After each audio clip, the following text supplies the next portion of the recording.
ਧੰਨ ਧੰਨ ਸਤਿਗੁਰੂ ਗੁਰੂ ਅਮਰਦਾਸ ਸਾਹਿਬ ਜੀ ਮਹਾਰਾਜ ਪਾਵਨ ਪਵਿੱਤਰ ਸ਼੍ਰੀ ਮੁਖਵਾਕ ਚੱਲ ਰਹੀ ਲੜੀਵਾਰ ਕਥਾ ਦੇ ਵਿੱਚ 57 ਸ਼ਬਦ ਸ਼੍ਰਵਣ ਕਰ ਚੁੱਕੇ ਹਾਂ। ਸੋ ਇਹ 58ਵਾਂ ਸ਼ਬਦ ਮਹਾਰਾਜ ਕਿਰਪਾ ਕਰ ਰਹੇ ਨੇ। ਜਿਵੇਂ 36 ਅੰਗ ਦੇ ਉੱਪਰ ਸ੍ਰੀ ਰਾਗ ਮਹੱਲਾ ਤੀਜਾ, ਸ੍ਰੀ ਰਾਗ ਦੇ ਵਿੱਚ ਤੀਸਰੇ ਪਾਤਸ਼ਾਹ ਕਿਰਪਾ ਕਰ ਰਹੇ ਨੇ। ਰਹਾਉ ਦੀਆਂ ਪੰਕਤੀਆਂ ਵਿੱਚ ਸਤਿਗੁਰੂ ਬਖਸ਼ਿਸ਼ ਕਰਦੇ ਨੇ, ਮਨ ਰੇ ਸਦਾ ਆਨੰਦ ਗੁਣ ਗਾਏ। ਆਪਣੇ ਮਨ ਨੂੰ ਸੰਬੋਧਨ ਕਰਕੇ ਸਾਨੂੰ ਦੱਸਦੇ ਨੇ, ਉਪਦੇਸ਼ ਸਾਡੇ ਲਈ ਹੈ।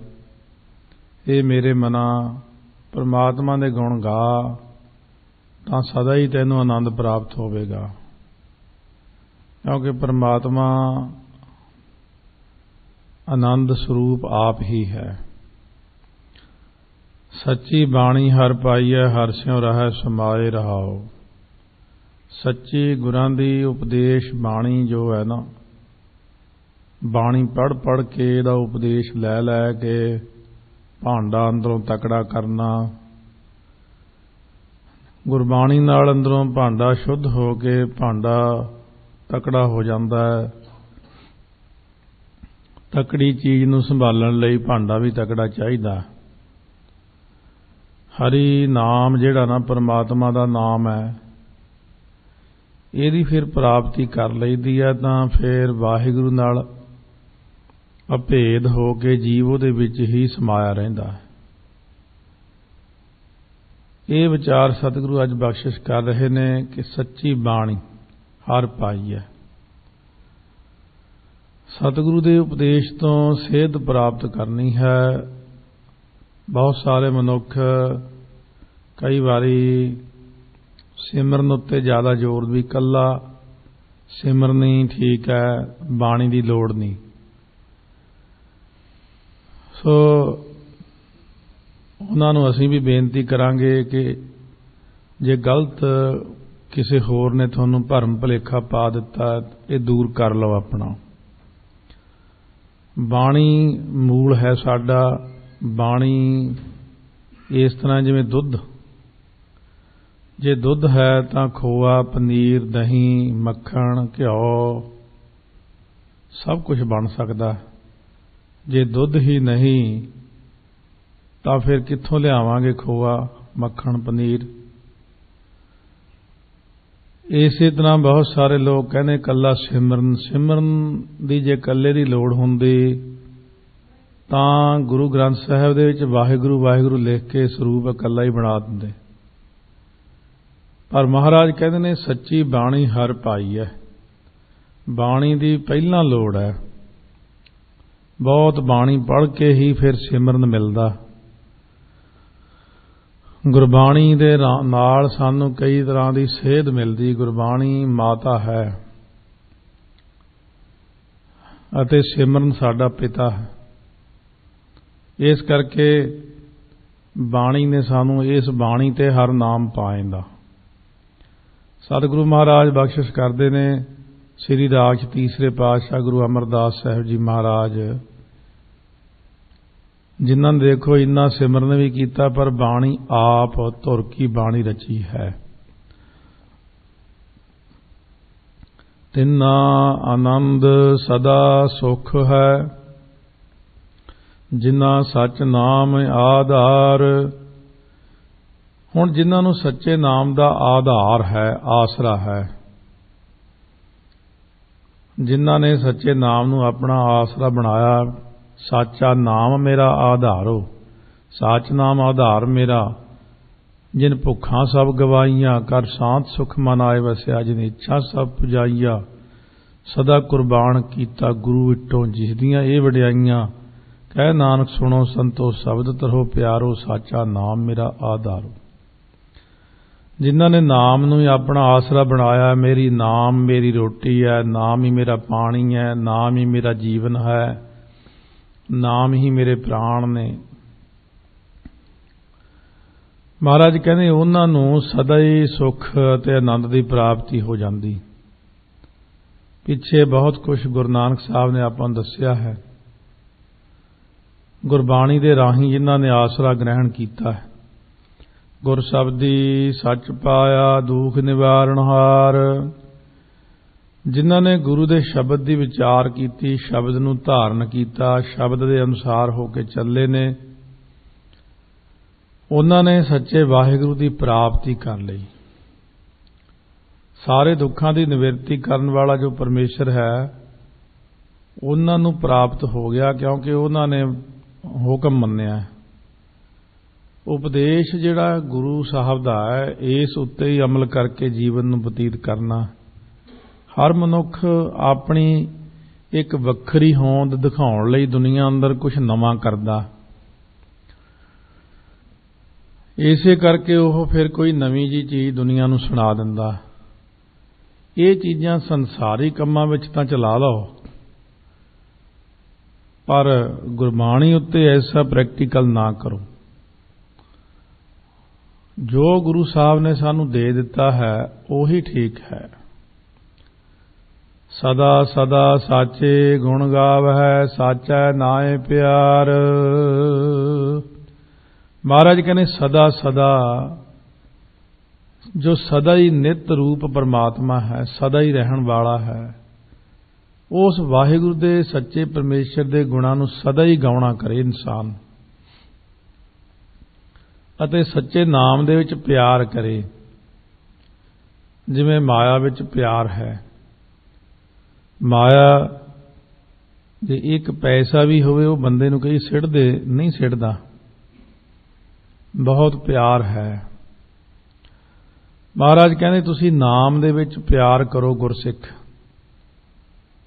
ਇਹ ਸੁਣ ਕੇ ਹੁਣ ਆਪਾਂ ਨਾਮ ਦੇ ਨਾਲ ਪਿਆਰ ਕਰਨਾ, ਸਤਿਗੁਰੂ ਦੀ ਕਿਰਪਾ ਨਾਲ ਬੇਨਤੀਆਂ ਕਰੀਏ ਕਿ ਸਾਡਾ ਗੁਰਬਾਣੀ ਵਿੱਚ ਨਾਮ ਵਿੱਚ ਪਿਆਰ ਬਣੇ, ਕਿ ਅਸੀਂ ਤੁਹਾਡੇ ਬਚਨ ਨੂੰ ਸਤ ਕਰਕੇ ਮੰਨੀਏ।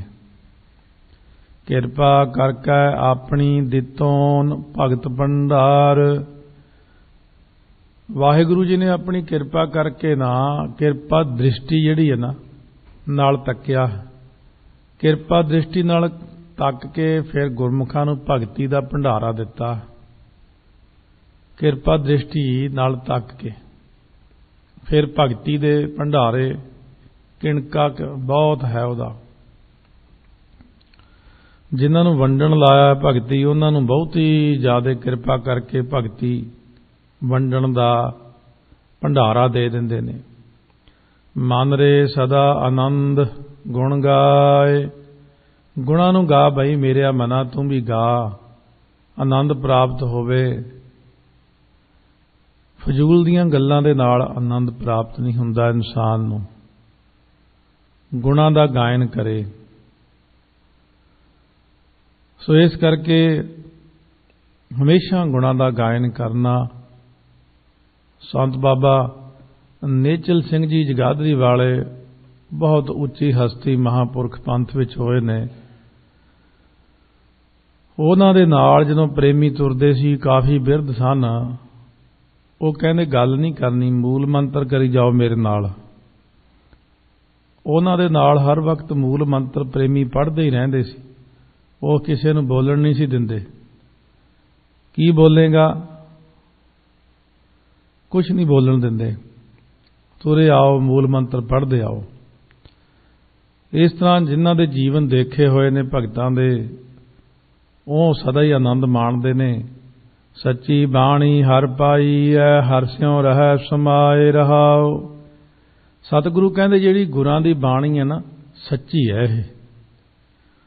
ਇਸ ਬਾਣੀ ਦੇ ਰਾਹੀਂ ਫਿਰ ਆਪਾਂ ਉਪਦੇਸ਼ ਲੈਂਦੇ ਹਾਂ, ਗੁਰਾਂ ਤੋਂ ਸਿੱਖਿਆ ਲੈਂਦੇ ਹਾਂ। ਉਪਦੇਸ਼ ਬਾਣੀ ਦੁਆਰਾ ਹਰੀ ਨਾਮ ਦੀ ਪ੍ਰਾਪਤੀ ਹੁੰਦੀ। ਬਾਣੀ ਦੇ ਅੰਦਰ ਉਪਦੇਸ਼ ਨਹੀਂ ਨਿਰਾ, ਗੁਰਬਾਣੀ ਨਾਮ ਦਾ ਭੰਡਾਰ ਵੀ ਹੈ। ਬਹੁਤ ਕੁਝ ਹੈ ਜੇ ਸਮਝੀਏ। ਗੁਰਬਾਣੀ ਦੇ ਅੰਦਰ ਸਾਰੀ ਤਾਕਤ ਹੈ। ਗੁਰਬਾਣੀ ਅਤੇ ਨਾਮ ਨੂੰ ਵੱਖਰਾ ਨਹੀਂ ਦੱਸਣਾ, ਕਿਉਂਕਿ ਇਹ ਬਾਣੀ ਜੋ ਜੀਉ ਜਾਣੈ ਤਿਸ ਅੰਤਰ ਰਵੈ ਹਰ ਨਾਮਾ। ਜਦੋਂ ਸਿਮਰਨ ਸ਼ੁਰੂ ਹੁੰਦਾ ਅੰਦਰ ਤਾਂ ਬਾਣੀ ਪੜ੍ਹਦਿਆਂ ਆਪਣੇ ਆਪ ਹੀ ਵਾਹਿਗੁਰੂ ਵਾਹਿਗੁਰੂ ਹੋਣ ਲੱਗ ਜਾਂਦਾ। ਹਰਸਿਉ ਰਹਿ ਸਮਾਏ ਤਾਂ ਉਹ ਵਾਹਿਗੁਰੂ ਨਾਲ ਅਭੇਦ ਹੋ ਜਾਂਦਾ। ਵਿਸ਼ਰਾਮ ਦੇ ਕੇ ਕਹਿੰਦੇ ਨੇ, ਸੱਚੀ ਭਗਤੀ ਮਨ ਲਾਲ ਥੀਆ ਰਤਾ ਸਹਿਜ ਸੁਭਾਏ। ਸੱਚੀ ਭਗਤੀ ਕਿਉਂ ਲਿਖਿਆ, ਕੱਲੀ ਭਗਤੀ ਕਿਉਂ ਨਹੀਂ ਲਿਖਿਆ? ਕਿਉਂਕਿ ਬਹੁਤ ਸਾਰੇ ਲੋਕ ਪਖੰਡ ਵਾਲੀ ਭਗਤੀ ਕਰਦੇ, ਦਿਖਾਵੇ ਮਾਤਰ। ਸਤਿਗੁਰੂ ਕਹਿੰਦੇ ਨੇ ਜਿਹੜੇ ਪਖੰਡ ਤੋਂ ਰਹਿਤ ਸੱਚੀ ਭਗਤੀ ਕਰਨ ਨਾਲ ਗੁਰਮੁਖਾਂ ਦਾ ਜਿਹੜਾ ਮਨ ਹੈ ਬਹੁਤ ਗਾੜੇ ਰੰਗ ਵਾਲਾ ਹੋ ਗਿਆ, ਗੂੜਾ ਰੰਗ ਨਾਮ ਦਾ ਚੜ ਗਿਆ। ਰੱਤਾ ਸਹਿਜ ਸੁਭਾਏ, ਸੁਤੇ ਸਿੱਧੀ ਪਰਮੇਸ਼ਰ ਦੇ ਵਿੱਚ ਰੰਗਿਆ ਗਿਆ ਹੈ। ਗੁਰ ਸ਼ਬਦੀ ਮਨ ਮੋਹਿਆ ਕਹਿਣਾ ਕਛੂ ਨਾ ਜਾਏ। ਗੁਰ ਸ਼ਬਦੀਆਂ ਦੁਆਰਾ ਜਿਹੜਾ ਗੁਰਮੁਖਾਂ ਦਾ ਮਨ ਹੈ ਨਾ, ਉਹ ਪਰਮੇਸ਼ਰ ਵਿੱਚ ਐਸਾ ਮੋਹਿਆ ਗਿਆ ਹੈ ਜੋ ਮੂੰਹ ਦੇ ਨਾਲ ਕੁਝ ਕਥਨ ਨਹੀਂ ਕੀਤਾ ਜਾ ਸਕਦਾ। ਗੁਰ ਸ਼ਬਦ ਦੀ ਜਦੋਂ ਆਰਾਧਨਾ ਕੀਤੀ, ਸ਼ਬਦ ਪੜ੍ਹਦਿਆਂ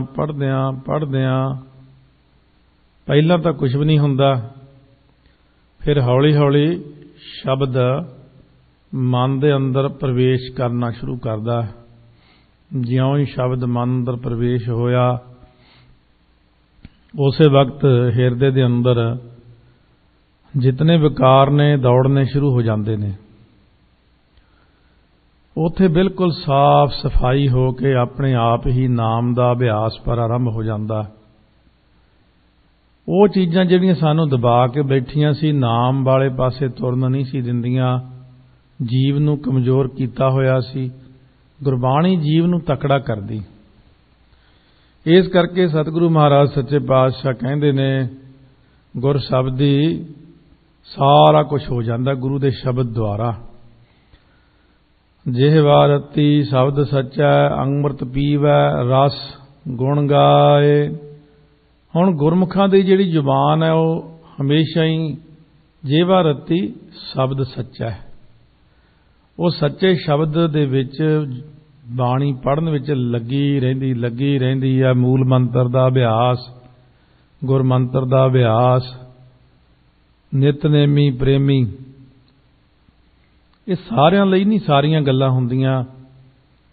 ਜਿਹਨੇ ਇਸ ਲਾਈਨ ਤੇ ਚੱਲਣਾ ਨਹੀਂ, ਜਿਹਨੂੰ ਪ੍ਰਾਪਤੀ ਦੀ ਇੱਛਾ ਨਹੀਂ, ਜਿਹਨੂੰ ਪਰਮੇਸ਼ਰ ਵਿੱਚ ਸ਼ਰਧਾ ਨਹੀਂ, ਉਹਨਾਂ ਨੂੰ ਤਾਂ ਆਪਾਂ ਵੀ ਕੁਝ ਨਹੀਂ ਕਹਿੰਦੇ। ਸਿਰਫ ਇਸ ਲਾਈਨ ਉੱਤੇ ਚੱਲਣ ਵਾਲੇ ਇਨਸਾਨ ਜਿਨ੍ਹਾਂ ਨੇ ਪਰਮੇਸ਼ਰ ਦੀ ਪ੍ਰਾਪਤੀ ਕਰਨੀ, ਜਿਨ੍ਹਾਂ ਨੂੰ ਕੋਈ ਸ਼ਰਧਾ ਭਾਵਨਾ ਹੈ, ਉਹਨਾਂ ਲਈ ਸਤਿਗੁਰੂ ਮਹਾਰਾਜ ਕਹਿੰਦੇ ਨੇ ਕਿ ਉਹ ਗੁਰੂ ਦੇ ਸ਼ਬਦ ਦੇ ਵਿੱਚ ਹਮੇਸ਼ਾ ਹੀ ਰੰਗੇ ਰਹਿੰਦੇ ਨੇ। ਬਾਣੀ ਪੜ੍ਹੀ ਜਾਂਦੇ ਨੇ। ਪਹਿਲਾਂ ਤਾਂ ਕੁਝ ਵੀ ਨਹੀਂ ਦਿਖਦਾ, ਫਿਰ ਇਸੇ ਬਾਣੀ ਵਿੱਚੋਂ ਹੀ ਸਾਰਾ ਕੁਝ ਦਿਖਣ ਲੱਗ ਜਾਂਦਾ ਜੀਵ ਨੂੰ। ਅੰਮ੍ਰਿਤ ਮਿਲਦਾ ਇਸ ਬਾਣੀ ਨੂੰ ਪੜ੍ਹਨ ਦੇ ਨਾਲ। ਅੰਮ੍ਰਿਤ ਪੀਵੈ ਰਸ ਗੁਣ ਗਾਏ। ਉਹ ਅੰਮ੍ਰਿਤ ਨੂੰ ਪੀਂਦੀ ਜ਼ੁਬਾਨ ਅਤੇ ਪ੍ਰੇਮ ਨਾਲ ਗੁਣਾਂ ਨੂੰ ਗਾਇਨ ਕਰਦੀ ਉਹਦੀ ਜ਼ੁਬਾਨ। ਗੁਰਮੁਖ ਇਹੋ ਰੰਗ ਪਾਈਐ ਜਿਸਨੂੰ ਕਿਰਪਾ ਕਰੇ ਰਜਾਏ। ਰਜਾਏ ਹੁੰਦਾ ਜੋ ਆਗਿਆ ਦੇ ਦੇਣ ਵਾਲਾ ਪਰਮੇਸ਼ਰ ਹੈ ਨਾ, ਉਹ ਕਿਰਪਾ ਕਰਦਾ ਹੈ ਪਰਮਾਤਮਾ ਦੇ ਆਨੰਦ ਨੂੰ। ਉਹ ਜਿਹੜੇ ਗੁਰਮੁਖ ਪ੍ਰਾਪਤ ਕਰਦੇ ਨੇ, ਜਿਨ੍ਹਾਂ ਉੱਤੇ ਕਿਰਪਾ ਹੋ ਗਈ, ਵਾਹਿਗੁਰੂ ਦੀ ਕਿਰਪਾ ਨਾਲ ਆਨੰਦ ਪ੍ਰਾਪਤ ਹੁੰਦਾ। ਕਿਉਂਕਿ ਚੀਜ਼ ਵਾਹਿਗੁਰੂ ਦੀ ਹੈ, ਵਾਹਿਗੁਰੂ ਕਿਸੇ ਨੂੰ ਦੇਵੇ ਨਾ ਦੇਵੇ ਉਹਦੀ ਮਰਜ਼ੀ ਹੈ। ਇਹ ਤਾਂ ਉਹਨਾਂ ਨੇ ਆਪ ਹੀ ਦੇਣੀ ਹੈ। ਕਿਰਪਾ ਕਰਕੇ ਜਿਹੜੇ ਜੀਵ ਭਾ ਗਏ ਨੇ, ਚੰਗੇ ਲੱਗਦੇ ਨੇ, ਉਹਨਾਂ ਨੂੰ ਬਾਹਰ ਕੱਢ ਲੈਂਦੇ ਮਾਇਆ ਵਿੱਚੋਂ। ਇਹੋ ਸੰਸਾਰ ਹੈ ਸੁਤਿਆਂ ਰਹਿਣ ਵਿਹਾਏ। ਇਹ ਸਾਰਾ ਸੰਸਾਰ ਹੀ ਸੰਸਾਰ ਰੂਪ ਹੈ। ਇਹਦਾ ਨਾਂ ਹੀ ਸੰਸਾਰ ਤਾਈਓ ਰੱਖਿਆ। ਸੰਸਿਆਂ ਦਾ ਆਲ ਹੁੰਦਾ ਘਰ, ਤਾਈਓ ਇਹਦਾ ਨਾਂ ਸੰਸਾਰ ਰੱਖਿਆ ਹੈ। ਇਹਦੇ ਵਿੱਚ ਮਨਮੁਖਾਂ ਲੋਕਾਂ ਦੀ ਜਿਹੜੀ ਵਿਦਿਆ ਰੂਪੀ ਨੀਂਦ ਉਹਨਾਂ ਨੂੰ ਚੜ੍ਹੀ ਹਰ ਵਕਤ ਸੁੱਤੇ ਹੀ ਰਹਿੰਦੇ ਨੇ। ਉਹ ਸੁੱਤਿਆਂ ਰਹਿਣ ਵਿਹਾਏ। ਅਵਸਥਾ ਰੂਪੀ ਰਾਤ ਅਵਿਦਿਆ ਦੀ ਨੀਂਦ ਵਿੱਚ ਹੀ ਬਤੀਤ ਹੋ ਗਈ, ਸੰਸਿਆਂ ਵਿੱਚ ਪੈ ਕੇ। ਰੋਜ਼ ਕੋਈ ਨਾ ਕੋਈ ਸੰਸਾ ਖੜਾ ਰਹਿੰਦਾ ਉਹਨਾਂ ਨੂੰ, ਕਿਉਂਕਿ ਉਹ ਗੁਰਾਂ ਦੇ ਆਸਰੇ ਨਹੀਂ ਚੱਲਦੇ। ਸਤਿਗੁਰੂ ਸੰਸਿਆਂ ਚੋਂ ਨਿਕਲਣ ਦਾ ਤਰੀਕਾ ਦੱਸਦੇ ਨੇ। ਸਹਿਸਾ ਜੀਉ ਮਲੀਨ ਹੈ कि संजम धोता जाए। इस करके गुरु अमरदास जी ने आनंद साहब के अंदर भी आप इन्हां सारे शब्दों की सोहणे ढंग नाल सिक्ख्या दित्ती आपां नूं। एक अपने भाणे कढ लैन आपे लयोन मिलाए। वाहिगुरु ने अपने भाणे अनुसार अपने भाणे नूं मना के किसे किसे पुरुष नूं फिर जिवें उहनूं भाया कि ये पुरुष नूं कढना है, उहनूं भाणे मन्नण दे विच ला दिंदा, भाणा मन्नण लग जांदा। फिर वो एक पुरुष ने जिहड़े संसार च उहने आपे कढ लए ने, भाणा मनवा के अपने नाल मिला लए ने। फिर वो आपे ही आप मन वसिया माया मोह चुकाए। माया दा मोह पहलां दूर करदे ने। माया दा मोह तो बिना हुण मोह आ गया तो बैराग नहीं आउंदा। माया दा मोह दूर करके ही मन दे अंदर बैराग पैदा हुंदा। उन्हां दे मन विच परमेश्वर आप ही आप वस गया, आपे ही वस गया आके। जदों माया दा मोह पहलां दूर कीता, उन्हां नूं सतसंगत दित्ती, बैराग दिता, त्याग दिता, बाणी पढ़नी ला दित्ती, भाणे अंदर लै आए। आप वडाई दित्तियां गुरमुख दे बुझाए। महाराज ने आप ही उन्होंने वडियाई दिती है जिन्होंने मुखी गुरु साहब सच्चे पातशाह गुरमुख दे बुझाए। मुखी गुरु समझा दिंदे ने जिन्होंने। एक तो हुंदी गल बाहरों आपां किसे नूं कही, उहने सुनी, हाँ हाँ कर छड्डी, फिर उहनूं पुछदे आई समझ। गल बाहरों सुननी होर है, अंदर ओदी पकड़ कर लेनी मन ने होर चीज़ है। सोझी पई बुद्धि ने पकड़नी गल नूं। कहंदे समझ नहीं आई मैनूं। सुनदा तां बड़े ध्यान नाल सी पर समझ नहीं आई। फिर समझाउंदे ने, समझ आई। एक जपजी साहब पढ़िया, कुछ समझ आया? कहने नहीं, चल फिर दूजा पढ़, तीजा पढ़। किन्ने ही पाठ करवाए जाते ने, क्योंकि बुद्धि साडी उस चीज़ नूं ग्रहण नहीं करती। एक पाठ करके मन ग्रहण नहीं करता उन्होंने। इसे करके सानू बार बार पाठ करना पैंदा, बार बार अभ्यास करना पैंदा। क्योंकि गुरबाणी चौथे पद दी मालक होण करके रजो तमो सतो वाले मनुख गुरबाणी नूं समझ नहीं सकते है। वो इन्हां दा विषय ही नहीं है, क्योंकि संसार दा विषय नहीं है। आप ही सतगुरु कृपा करके समझाउंदे ने, सबना का दाता एक है भुलियां ले समझाए। सारियां जीआं दा वाहिगुरु एक परमात्मा ही दाता है, सारियां दा दाता एक है। हुण जिहड़े बंदे भुल जाते ने, उन्हां नूं किरपा करके भुलिया होयां नूं भी आप ही समझा लैंदा है, क्योंकि इन्हां नूं समझ नहीं लगदी। जीवां नूं रोज़ इन्ना उपदेश हुंदा, इन्नी बाणी, इन्हां दी सूई उत्थे ही टिकी हुई। बस जिन्ना मर्जी उपदेश कर लईए, इन्हां ने उही किन्नी कथा सुनदे आपां, बाहर जाके उत्थे ही सूई फिर मुड़ आउंदी वापस। वो गल कोई होई कि मन च खुभ गई, नहीं तो खुभदी नहीं। बहुत समझाउण तो बाद भी जदों तोड़ दईए, फिर उत्थे ही खड़ा हुंदा हिसाब किताब। सतगुरु कहंदे ने, सुनिया तो है पर समझिया नहीं है, समझिया तो है पर कमाया नहीं है। समझ तो गया गल, पर सूई उत्थे टिकदी है। दो ते दो चार रोटियां, उत्थे सूई खड़ी। किसे राजे कोल कोई कहंदा मेरी दसम द्वार विच बिरती चढ़दी, राजा प्रेमी सी, कहना जे किसी दसम द्वार च बिरती चढ़दी, वो बंदा दिखाओ मैनू किहड़ा। हुण बंदा सी दसम द्वार च बिरती, उही जोगियां तो सिख के सवासां नाल चढ़ा लैंदा ताहां नूं सवास, पर भगती विच नहीं सी उहदा चित। उही कई सिख लैंदे सवास चढ़ाउणे, उत्थे जाके फिर मन निर्मल नहीं हुंदा। सवास वैसे ही चढ़ाउण दा लाभ नहीं गा। ਬਿਰਤੀ ਪਰਮਾਤਮਾ ਦੇ ਨਾਮ ਵਿੱਚ ਲਾ ਕੇ ਸਵਾਸ ਚੜਾਉਣੇ ਅਲੱਗ ਚੀਜ਼। ਰਾਜੇ ਨੇ ਕਿਹਾ ਮੈਂ ਤੈਨੂੰ ਇੱਕ ਘੋੜਾ ਤੇ ਇੱਕ ਜੋੜਾ 2 ਚੀਜ਼ਾਂ ਦਿਆਂਗਾ, ਤੇਰਾ ਸਤਿਕਾਰ ਕਰਾਂਗਾ, ਤੂੰ ਮੈਨੂੰ ਦੱਸ ਬਿਰਤੀ 10ਵੇਂ ਦੁਆਰ 'ਚ ਕਿਵੇਂ ਚੜਾਉਂਦੇ। ਉਹ ਬਹਿ ਗਿਆ, ਸਵਾਸਾਂ ਦੀ ਕਿਰਿਆ ਕਰ ਕਰਕੇ ਉਹਨੇ ਬਿਰਤੀ ਤਾਂ ਚੜਾ ਲਈ। ਕਾਫੀ ਦੇਰ ਬਾਅਦ ਜਦੋਂ ਬਿਰਤੀ ਥੱਲੇ ਉਤਾਰੀ ਉਦੋਂ ਬੇਹੋਸ਼ੀ ਵਰਗੀ ਹਾਲਤ ਜੀ ਹੁੰਦੀ ਹੈ। ਉਹ ਨਾਲ ਨਾਲ ਕਹੀ ਜਾਂਦਾ ਘੋੜਾ ਜੋੜਾ ਘੋੜਾ ਜੋੜਾ। ਰਾਜਾ ਹੱਸ ਪਿਆ, ਸਾਰੇ ਜਣੇ ਹੱਸ ਪਏ। ਘੋੜਾ ਜੋੜਾ ਕਿਉਂ ਕਹਿੰਦਾ? ਕਹਿੰਦੇ ਤੁਸੀਂ ਕਿਹਾ ਸੀ ਘੋੜਾ ਦੇਵਾਂਗੇ ਜੋੜਾ ਦੇਵਾਂਗੇ।